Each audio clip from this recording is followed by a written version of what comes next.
وقال الشیطان لما قضی الامر، اور شیطان کہے گا جب کہ فیصلہ ہو چکے گا، یعنی جنتی جنت میں پہنچ کے دوزخیوں کے لیے دوزخ کا والعیاذ باللہ تعالی اللہم اجرنا من النار فیصلہ ہو چکے گا، اس وقت شیطان پھر کہے گا، یہ آخری اس کا اعلان ہے، یہ شیطان سے انسان کی آخری ملاقات ہے، ان اللہ وعدکم وعد الحق، بے شک اللہ نے جو تم سے وعدہ کیا تھا وہ سچا وعدہ تھا۔ کیا وعدہ تھا؟ کہ دیکھو میری کتابوں کی پیروی کرنا، میرے پیغمبروں کی پیروی کرنا تو تمہیں ہمیشہ کی ابدی نعمتیں جنت میں دوں گا، اور اگر نبیوں کی مخالفت اختیار کی، میری توحید کا انکاری ہوئے، میرے پیغمبروں کی اطاعت اختیار نہ کی تو دوزخ تمہارا مقدر ہوگی۔ یہ وہ وعدہ۔ وَوَعَدْتُكُمْ، اور دیکھو میں نے بھی تم سے ایک وعدہ دنیا میں کیا تھا، فَأَخْلَفْتُكُمْ، آج میں اپنے وعدے کا خلاف کرتا ہوں۔ میں نے وعدہ کیا کیا تھا؟ شیطان کوئی سامنے آ کے کسی کو وعدہ کروائے، کوئی بیوقوف ہے کہ اس کے وعدے کے اوپر چلے گا؟ شیطان کی بات کس نے ماننی ہے؟ یہ وعدہ ہے جو دل میں شیطان بڑی لمبی لمبی امیدیں دلا دیتا ہے، طول عمل۔ یا اللہ جو کچھ بھی ہے تیرے محبوب کی امت سے ہے، چور ہیں، بے ایمان ہے، ٹھگ ہیں، بے نمازی ہیں، حرام خور ہیں، جو کچھ بھی ہے یا اللہ سیدھے بندے کا پتر کو نہیں پڑھنا ہے، جو کچھ بھی ہے تیرے محبوب کی امت سے ہے۔ یہ طول عمل کہ ہم نے تو اپنے اصلاح نہیں کرنی، ہمیں محبوب صلی اللہ علیہ وسلم کی نسبت کی وجہ سے چھوڑ دیں۔ حالانکہ قرآن حکیم میں سورۃ الفرقان آیت نمبر 30 پارہ نمبر 19 کے پہلے صفحے پہ قیامت والے دن رسول اللہ شکایت کریں گے، وقال الرسول یا رب ان قوم اتخذوا هذا القرآن مہجورا، اور رسول اللہ کہیں گے کہ اے اللہ میری قوم نے قرآن کو پیٹ کے پیچھے ڈال دیا تھا۔ رسول اللہ شکایت کریں گے امت کی کہ قرآن کو انہوں نے چھوڑ دیا تھا، اپنے اپنے بزرگوں اور اپنے اپنے بابوں کے پیچھے لگ گئے تھے۔ تو اگر اللہ کے محبوب صلی اللہ علیہ وسلم نے شکایت کر دی تو شفاعت کے لیے پھر کس کے در پہ جائیں گے؟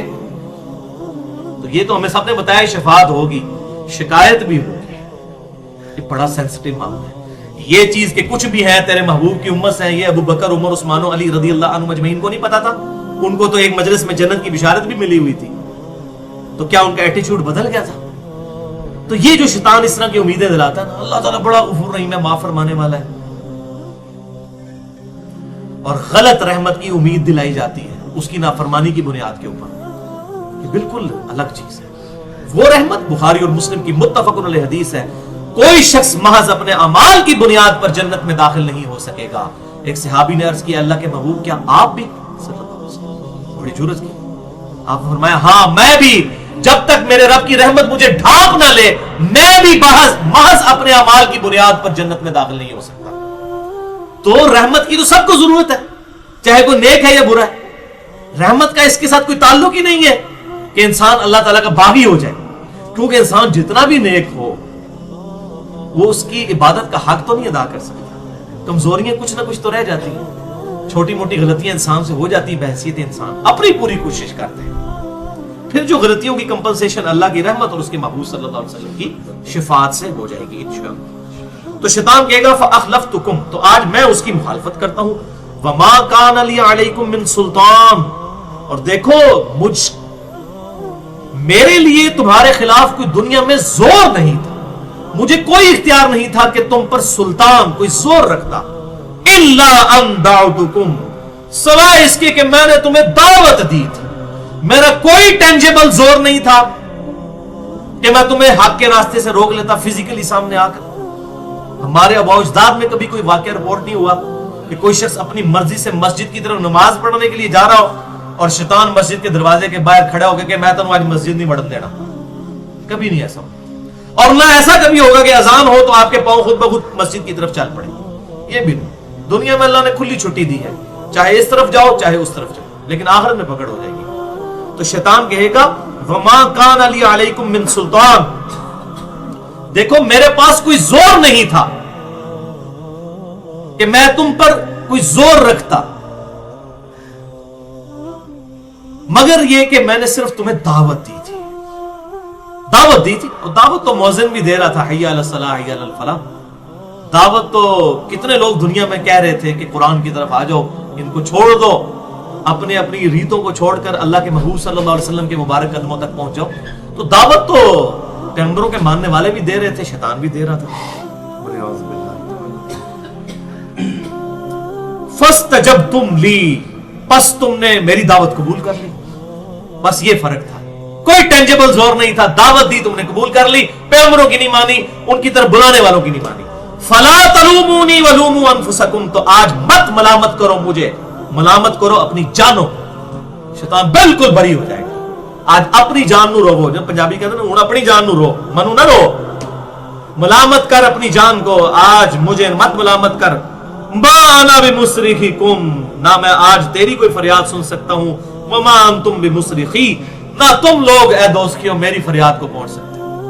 میں بھی دوزخ میں تمہیں ورگلا کر اور تم میری اس دعوت میں آ کر، یہ نہیں ہے کہ تمہیں کوئی لیم ایکسکیوز دے کہ اللہ شیطان نے لگاتا سی، میں ارادہ نہیں سی، شیطان نے اس پاس سے لاتا نہ، یہ کوئی لیم ایکسکیوز اللہ کے حضور نہیں ہوگا.